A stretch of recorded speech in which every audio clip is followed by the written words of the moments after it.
Assalamualaikum warahmatullahi wabarakatuh.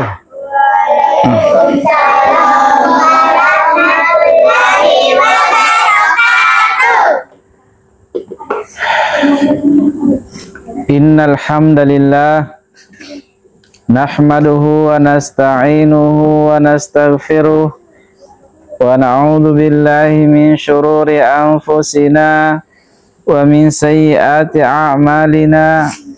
May yahdihillahu fala mudhillalah wa may yudlilhu fala hadiyalah. Asyhadu an la ilaha illallah wahdahu la syarikalah wa asyhadu anna Muhammadan abduhu wa rasuluh. Ya ayyuhalladzina amanu taqullaha haqqa tuqatih wa la tamutunna illa wa antum muslimun. Ya ayyuhalladzina amanu taqullaha wa qulu qawlan sadida yuslih lakum a'malakum wa yaghfir lakum dhunubakum wa may yuti'illaha wa rasulahu faqad faza fawzan 'azima. Amma ba'd. Fa inna asdaqal hadits kitabullah wa khairal hadi Muhammadin sallallahu alaihi wasallam wa syarrul umuri muhdatsatuha fa inna kulla muhdatsatin bid'ah wa kulla bid'atin dhalalah wa kulla dhalalatin finnar.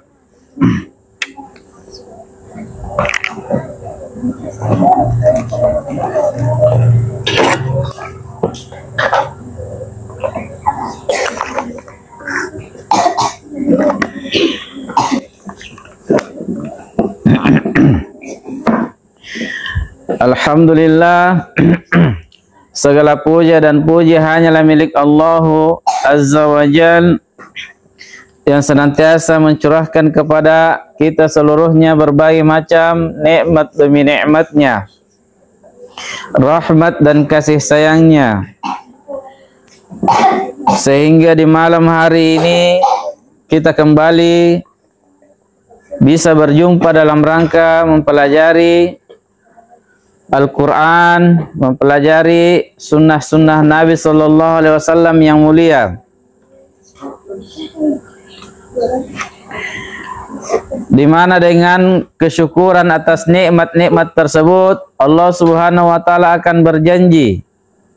Allah Subhanahu Wa Taala berjanji siapa yang mensyukuri nikmatnya, Allah Subhanahu Wa Taala akan tambah nikmat itu. Allah Subhanahu Wa Taala akan terus menambah nikmat tersebut. Oleh karena itu, adik-adikku sekalian, barang siapa yang menginginkan nikmat itu terus bertambah pada dirinya, terus bertambah dan bertambah, maka hendaknya dia senantiasa bersyukur atas segala nikmat-nikmat yang Allah Subhanahu Wa Taala karuniakan kepadanya, agar supaya Allah Subhanahu wa Ta'ala semakin menambah nikmatnya, semakin menambah nikmatnya, dan terus Allah Subhanahu wa Ta'ala tambah nikmatnya. Karena ini adalah janji dari Allah Subhanahu wa Ta'ala. La in syakartum la azidannakum. Jika kalian bersyukur, maka aku akan tambah, kata Allah.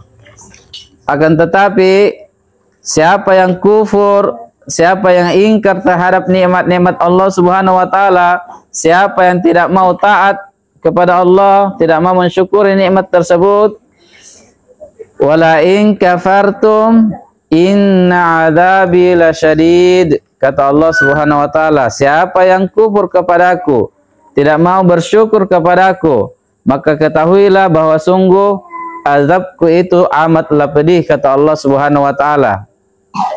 Dan tahukah kita adik-adikku sekalian, azab Allah Subhanahu wa Ta'ala itu tidak bisa digambarkan bagaimana pedihnya. Sebagaimana nikmat demi nikmatnya Allah Subhanahu wa Ta'ala yang berada di surga itu pun tidak bisa digambarkan bagaimana indahnya. Satu saja azab Allah Subhanahu wa Ta'ala di neraka yang digambarkan oleh Nabi Sallallahu Alaihi Wasallam yang merupakan adab yang paling rendah, adab yang paling kecil, adab yang paling sedikit. Ini sudah tidak bisa kita gambarkan bagaimana pedihnya azab tersebut. Kata Nabi Sallallahu Alaihi Wasallam, pamannya itu nanti di neraka, pamannya Abu Thalib adalah orang yang paling rendah azabnya. Dia berada pada siksaan yang paling sedikitnya di neraka. Namun kata Nabi Sallallahu Alaihi Wasallam, siksa yang paling sedikit di neraka itu seperti orang yang menggunakan, dipakaikan sendal dari neraka. Apanya yang mendidih? Kakinya yang mendidih atau lututnya?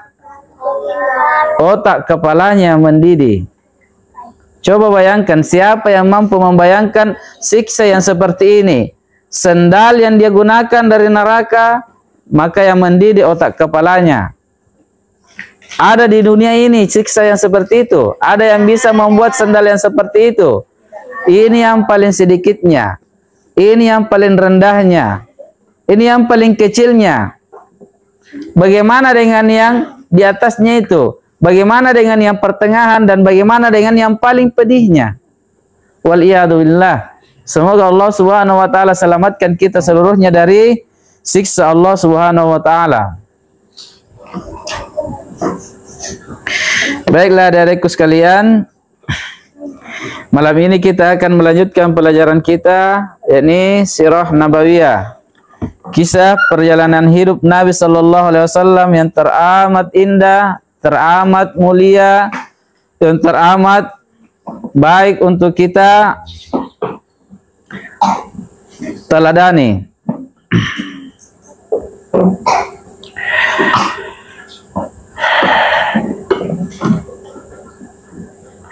Dan kita masih berada dalam lingkup pembahasan tentang perdebatan antara Nabi Sallallahu Alaihi Wasallam bersama kaum musyrikin.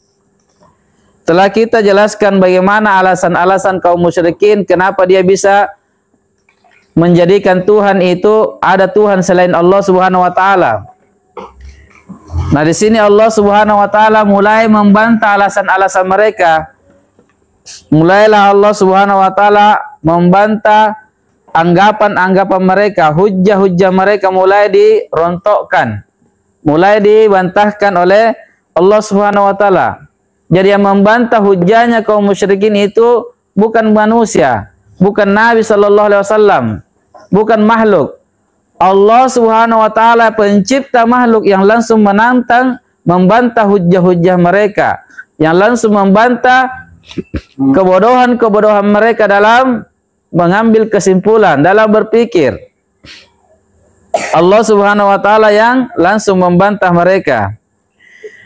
Di dalam surah An-Nahl ayat 17, Allah Subhanahu wa taala berfirman, "Afamay yakhluqu kamal la yakhluqu, afala tadhakkarun." Allah Subhanahu wa taala katakan, apakah Allah Subhanahu wa taala yang menciptakan itu sama dengan yang tidak dapat menciptakan? Apakah sama Allah yang Maha Mencipta dengan sesembahan kalian yang tidak ada ciptaannya? Maka mengapa kalian tidak mengambil pelajaran? Bagaimana cara kalian berpikir kalau begitu? Di mana otak kalian taruh? Faiz. Pantat kata Faiz. Di mana, bagaimana kalian mengambil kesimpulan? Apakah sama antara yang mencipta dengan yang tidak ada ciptaannya, yang tidak bisa mencipta? Apakah sama antara zat yang maha mengabulkan doa dengan zat yang tidak mampu mendengar doa? Apakah sama itu? Allah Subhanahu wa taala yang langsung bantah hujjah mereka. Kenapa kalian samakan Tuhan-Tuhan yang kalian sembah selain Allah itu dengan Allah Subhanahu wa taala? Kenapa kalian samakan? Di mana kepala kalian taruh? Bagaimana cara kalian mengambil kesimpulan? Bagaimana cara kalian berpikir?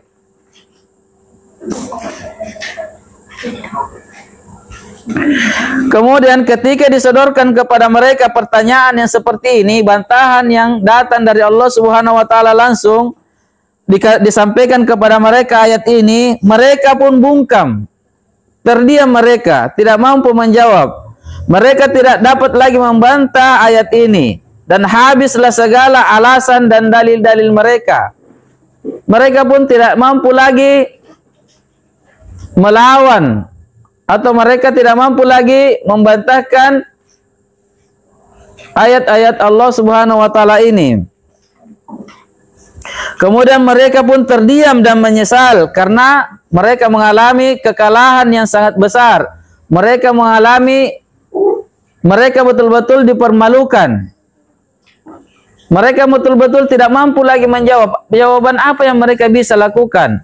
Bagaimana kira-kira mereka bisa mampu menjawab?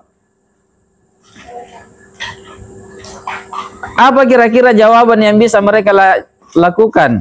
Yang bisa mereka jawabkan terhadap ayat ini? Apakah sama yang maha mencipta dengan yang tidak punya ciptaan? Apakah sama? Yang maha mendengar doa dengan yang tidak mendengar doa? Apakah sama? Yang maha melihat, yang maha merahmati, maha memberi dengan makhluk yang mati? Apakah sama? Bagaimana kalian ini? Bagaimana cara kalian berpikir? Wahai orang-orang musyrik, dan semua orang musyrik seperti ini, bodoh semuanya. Bagaimanapun bentuk kemusyrikannya, apakah dia menyembah patung atau tidak? Apakah dia menyembah patung atau syaitan atau yang selainnya? Yang jelas semua orang musyrik itu bodoh dengan sebodoh-bodohnya.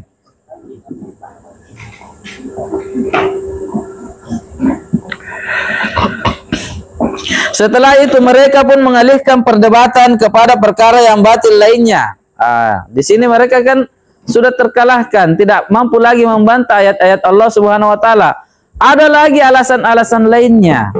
Mereka beralih lagi kepada pembahasan-pembahasan yang lain. Ada lagi perdebatan yang baru mereka buka.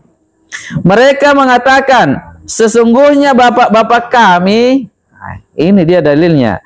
Bapak-bapak kami terdahulu itu, nenek-nenek moyang kami, mereka adalah orang-orang yang punya kecerdasan yang tinggi. Mereka mengenal betul-betul permasalahan yang terjadi di antara manusia. Dan benar-benar telah dikenal keutamaan akal mereka oleh orang-orang yang dekat maupun yang jauh. Jadi mereka betul-betul orang-orang musyrik ini banggakan orang-orang tua mereka terdahulu. Walaupun orang tuanya itu tidak dapat wahyu, walaupun orang tuanya itu tidak dapat petunjuk, mereka tetap membanggakan. Inilah hakikat agama mereka. Agama kaum musyrikin itu hakikatnya adalah agama nenek moyang, agama bapak-bapak, bukan agama yang datang dari wahyu Allah Subhanahu wa taala. Kemudian mereka berkata, serta mereka itu berada di atas satu agama ini, maka bagaimana mungkin agama mereka itu sesat dan batil? Terlebih lagi bapak-bapaknya Nabi ini, Nabi SAW, dan bapak-bapak dari orang muslim itu semuanya juga berada di atas agama ini. Ini alasannya juga. Dia juga menjadikan alasan orang tuanya Nabi dengan orang tuanya kaum muslimin yang terdahulu. Dia kata itu orang tuanya juga Nabi dulu menyembah patung. Ya memang dulu bapaknya juga Nabi menyembah patung. Bapaknya Nabi Abdullah.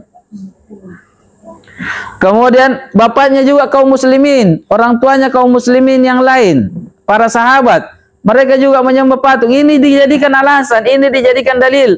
Itu juga orang tuanya Nabi sembah juga patung. Agamanya juga agama nenek moyang. Abdul Muttalib sembah patung, Abu Thalib pamannya Nabi sembah patung. Agamanya juga agama nenek moyang. Bagaimana menjawab ini? Dalilnya orang musyrik. Dia jadikan alasan orang tuanya dan orang tua Nabi SAW untuk menguatkan kesyirikan mereka, untuk menguatkan dalil mereka, untuk menguatkan pendapat mereka bahwasanya kami ini benar karena orang tuanya juga begitu.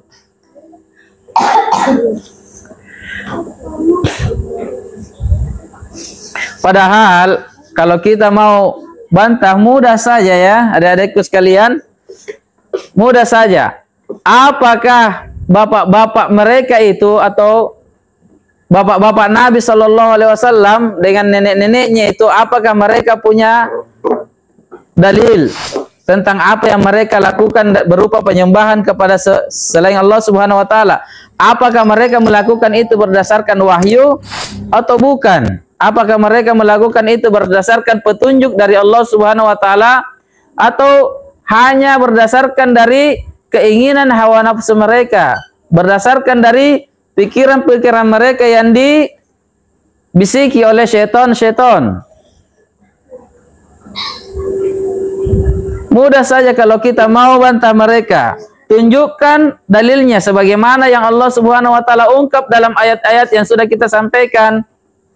Bawa kemari kitab-kitab dari para nabi-nabi terdahulu kalau kalian memang benar. Adakah di antara tuntunan-tuntunan nabi-nabi Allah terdahulu itu yang mengajarkan ajaran yang kalian lakukan berupa penyembahan kepada selain Allah Subhanahu Wa Taala? Adakah tuntunannya?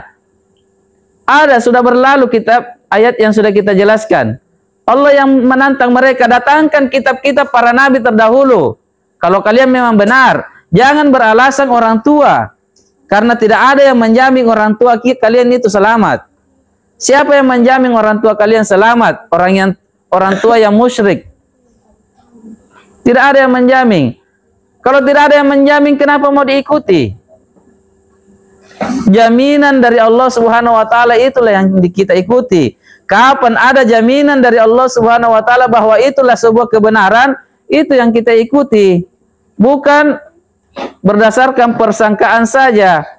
Karena persangkaan itu banyak macam. Ada yang datangnya dari syaitan dan ada yang datangnya dari hawa nafsu.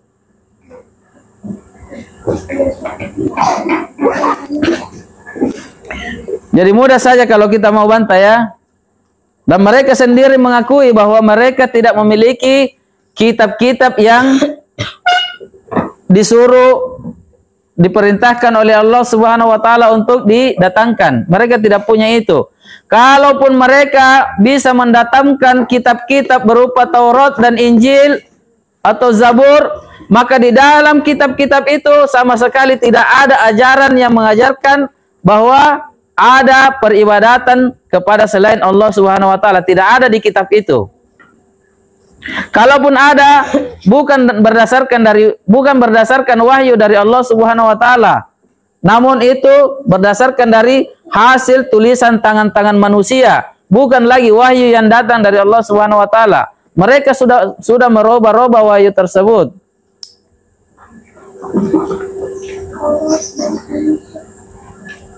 Jadi mereka tidak mampu sebenarnya. Ini hanya alasan saja karena orang musyrik itu dasar sifatnya karena bodoh orangnya, mereka itu ngeyel, tentengi, tidak mau kalah walaupun sudah nyata kekalahannya.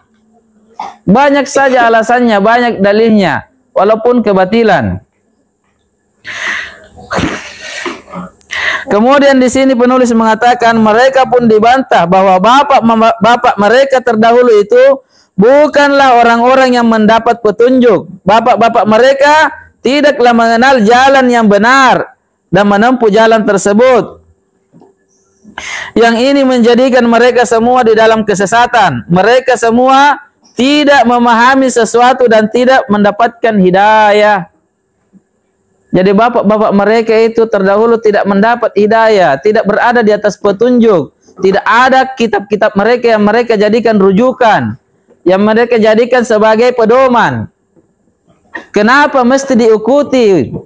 Kenapa mesti diikuti ajaran mereka sementara mereka tidak berada di atas petunjuk?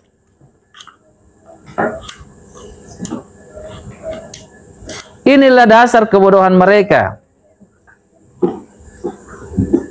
Ada sebuah kisah yang sangat indah. Kisah, dengar. Kisah yang sangat ajib. sangat menakjubkan, sangat indah.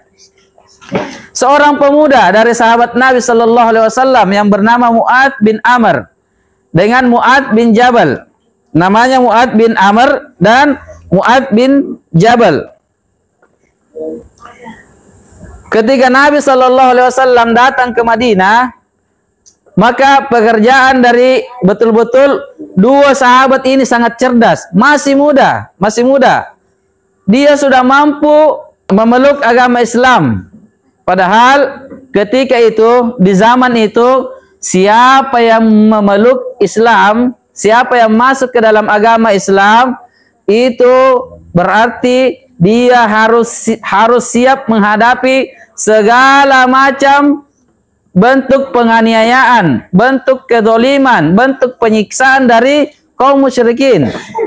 Kalau di zaman dahulu, adik-adikku sekalian, kapan seseorang itu masuk Islam, berarti dia harus siap menghadapi berbagai macam ujian, berbagai macam cobaan, siksaan. Dan dia harus siap dibuli, dicaci maki terus oleh orang-orang musyrik. Nah, sementara sahabat yang dua ini masih muda ketika itu. Mentalnya sudah siap menerima segala macam ujian itu untuk membenarkan kalimat-kalimat kebenaran yang datang dari Allah Subhanahu wa taala dan Rasul-Nya. Mereka mampu melawan semua orang-orang musyrik ketika itu yang membencinya. Dua sahabat ini betul-betul cerdas sekali. Mengalahkan semua akal-akal kotornya, akal-akal najisnya, akal-akal bodohnya orang-orang musyrik. Lihat apa yang dilakukan dua anak muda ini, dua sahabat yang mulia ini, Mu'adz bin Amr dan Mu'adz bin Jabal. Sama-sama Mu'adz, cuma orang tuanya beda. Mu'adz. Ketika Nabi Sallallahu Alaihi Wasallam datang ke Madinah, fokus ke sini. Capek kayak ini, capek kak.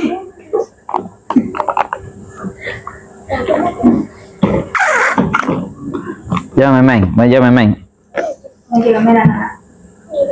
Ketika Nabi Sallallahu Alaihi Wasallam datang ke Madinah, maka Mu'adz radhiyallahu taala anhu pun, yang dua sahabat ini yang masih muda ketika itu, mereka punya pekerjaan kalau malam hari itu mencuri.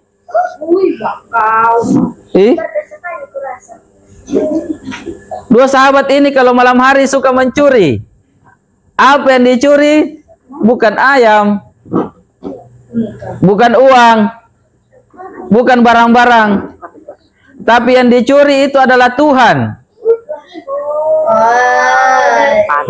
Yang dicuri oleh dua sahabat yang mulia ini adalah Tuhan.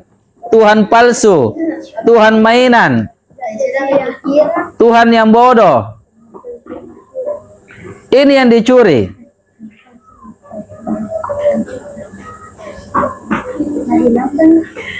Maka mereka pun mencuri Tuhan yang terbuat dari kayu, Tuhan mainan yang terbuat dari kayu. Kemudian dia pun memotong-motong Tuhan itu, patung-patung dari kayu itu. Kemudian dia jadikan sebagai kayu bakar. Dia berikan kepada janda-janda untuk dibikin sebagai kayu bakar untuk memasak. Maka perkara ini sudah mampu sebenarnya membuat akalnya orang-orang musyrik itu. Seharusnya mereka sudah tersadarkan Tuhan yang dibakar, yang dibikin alat memasak. Kenapa bisa? Ini seharusnya sudah mampu membuat mereka tersadarkan. Namun apa yang mereka lakukan? Mereka tidak ada sadar-sadarnya. Kemudian kisahnya yang lain. Mu'adz bin Amr ini punya ayah namanya Amr bin Jamuh. Bapaknya ini adalah seorang pimpinan di kaumnya. Kalau di sini mungkin dia adalah bupati. Dia adalah pimpinan di kaumnya. pemimpin di kaumnya. Nah, ayahnya ini yaitu Amr bin Jamuh, dia punya Tuhan yang senantiasa setiap hari dia rawat, dia bersihkan, dia kasih wewangian-wewangian.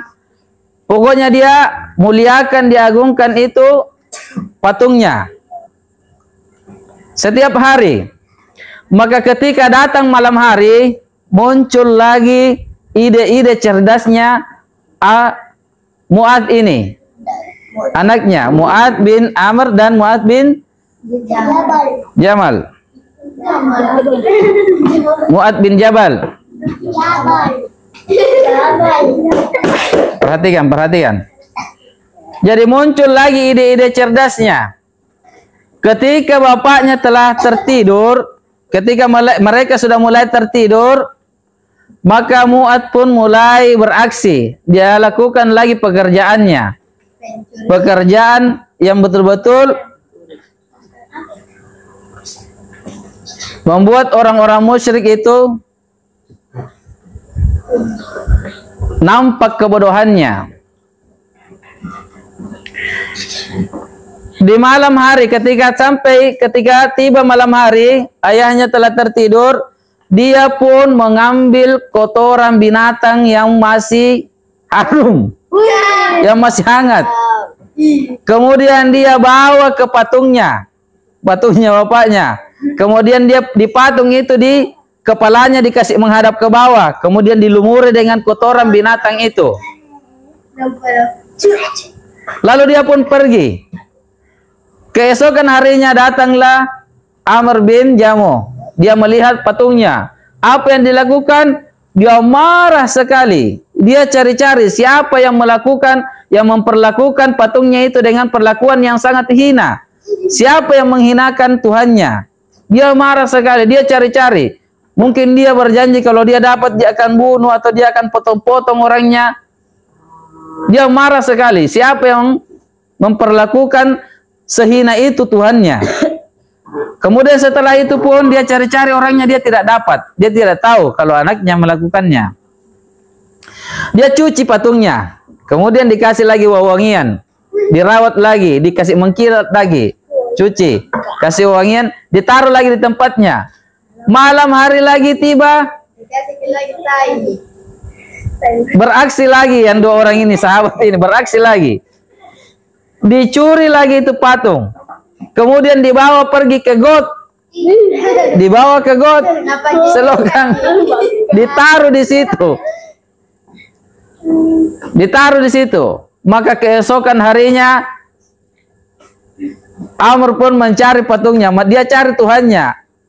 Hilang Tuhannya. Dicari-cari keluar rumah, dicari-cari. Dia temukan di got.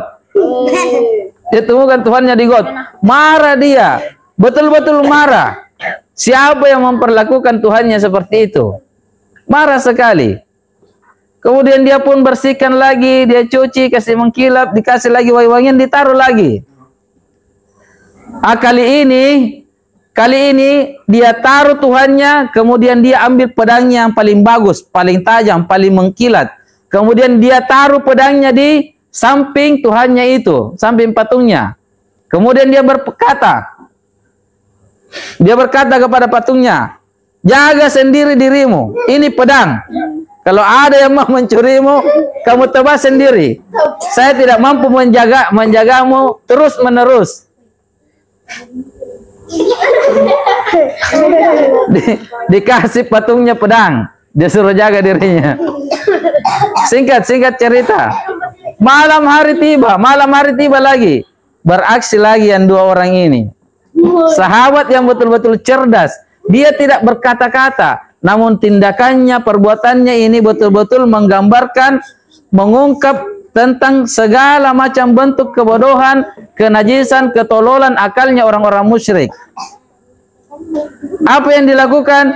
Dicuri lagi patungnya, dicuri lagi Tuhannya. Kemudian kali ini betul-betul menjijikkan perlakuannya. Patung ini diikat bersama bangkai anjing. Dicarikan bangkai anjing. Bangkai apa? Bangkai, kalau bangkai itu apa? Kalau kita lihat tikus mati, busuk, Siapa yang mau dekat-dekat? Bau, busuk. Diikat dengan bangkai anjing lagi yang najis, bangkai busuk. Tuhannya diikat dengan bangkai yang sangat busuk, bangkai anjing. Kemudian diikat, digantung. Besok harinya dicari lagi sama Amr. Dicari lagi. Siapa lagi yang melakukan ini? Di mana Tuhanku ditaruh? Keliling-keliling dicari. Dia dapat Tuhannya bersama bangkai anjing. Dia dapat Tuhannya bersama bangkai anjing. Coba lihat adik-adikku sekalian. Perhatikan, perhatikan. Fokus ke sini. Perhatikan. Lihat. Apa yang bisa dilakukan dengan dalam keadaan seperti itu? Apa yang bisa kita lakukan dalam keadaan seperti itu? Mampukah kita tetap bertahan untuk menyembahnya? Kalau bertahan menyembahnya itu namanya orang tolo. Bukan lagi tolo, gila. Tidak ada lagi akalnya. Akalnya ditaruh di orang ninja. Bagaimana ini? Tuhannya bersama bangkai yang busuk, bersama kotoran. Dia tidak bisa bela dirinya. Terus apa yang dikatakan oleh Amr bin Jamuh ini, karena beliau adalah orang sahabat-sahabat yang memiliki kecerdasan. Disitulah dia mampu menyadari segala macam kebodohannya selama ini, segala macam kedunguhannya, segala macam ketololannya. Dia mampu menyadari. Akhirnya dia pun berkata, Wallah, dia pun berkata kepada patung itu, patung yang busuk itu, Wallah, andai kata kamu Tuhan, niscaya kamu tidak akan pernah bersama dengan sesuatu yang busuk itu, bangkai yang busuk itu. Kalau kamu Tuhan, tidak mungkin kamu bersamanya. Kamu pasti bisa membela dirimu. Maka pada waktu itulah dia masuk Islam. Dia mampu mengeluarkan dirinya dari kebodohan ini dengan sebab kecerdasan Mu'ad bin Amr ini dan Mu'ad bin Jabal untuk mengungkapkan berbagai macam kebodohan cara berpikir dari orang-orang musyrik. Coba lihat sahabat yang mulia ini. Dan ayahnya pun masuk Islam tanpa didakwahi, tanpa dibicarai, hanya perlakuan saja. Dia pun mampu menyadarkan ayahnya ini. Akhirnya beliau pun masuk Islam dan Islamnya sangat baik. Maka ketika datang panggilan untuk perang Uhud, di peperangan Uhud, beliau pun segera menyambut. Beliau pun berangkat berperang bersama Nabi Sallallahu Alaihi Wasallam hingga beliau pun syahid di perang Uhud. Amr bin Jamuh. Insyaallah taala nanti kita akan bacakan kisahnya ya. Beliau adalah seorang sahabat yang sangat mulia. Inilah kecerdasan anaknya Mu'ad bin Amr dengan Mu'ad bin Jabal. Seorang anak muda yang berani memeluk Islam walaupun dengan berbagai macam ujian dan cobaan. Berbagai macam tantangan yang harus dia terima. Kemudian Allah Subhanahu wa taala berfirman dalam surah As-Saffat ayat 69 sampai 70. Allah Subhanahu wa taala katakan, sesungguhnya mereka mendapati bapak-bapak mereka dalam keadaan sesat, lalu mereka sangat tergesa-gesa mengikuti jejak orang tua mereka. Jadi orang-orang musyrik itu walaupun mereka tahu bahwa bapak-bapak mereka terdahulu itu telah sesat, karena mereka itu adalah orang-orang yang betul-betul tergesa-gesa dalam mengikuti langkah-langkah bapak-bapak mereka, sehingga mereka tetap mengikutinya walaupun mereka menyadari bahwa mereka berada di dalam kesesatan. Ini dari satu sisi, dan dari sisi yang lain orang-orang musyrik mulai menakut-nakuti Nabi Sallallahu Alaihi Wasallam dan orang-orang Muslim dengan sesembahan-sesembahan mereka. Mereka mengatakan sesungguhnya kalian telah kurang ajar terhadap sesembahan kami. Dengan mengorek-ngorek kelemahan-kelemahannya, nanti mereka akan marah kepada kalian, sehingga kalian akan dihancurkan dan dibinasakan. Coba lihat, bodohnya orang-orang musyrik. Dia mengancam orang-orang muslim, dia mengancam kaum muslimin, dia mengancam Nabi Sallallahu Alaihi Wasallam dengan patung-patungnya yang tidak bisa bergerak itu. Yang kalau dikasih kotoran dia sendiri tidak bisa bersihkan dirinya. Dia mengancam, oh nanti dia itu patung kami akan menghancurkan kalian. Nanti dia itu diancam, dia akan menimpakan bencana kepada kalian. Bencana apa? Dia sendiri tidak bisa bersihkan dirinya dari kotoran. Jadi orang-orang musyrik ini mengancam Nabi Shallallahu Alaihi Wasallam bersama kaum muslimin dengan mengatakan nanti Tuhan-Tuhan kami akan menimpakan bencana kepada kalian, akan menimpakan kepada kalian siksaan, akan menimpakan kepada kalian azab. Namun itu hanyalah sebuah kata-kata ancaman saja. Bagaimana mungkin patung yang berada di got bisa melakukan bencana, bisa mendatangkan bencana? Mustahil. Sebagaimana mustahilnya gajah itu masuk ke dalam lubang jarum. Mustahil.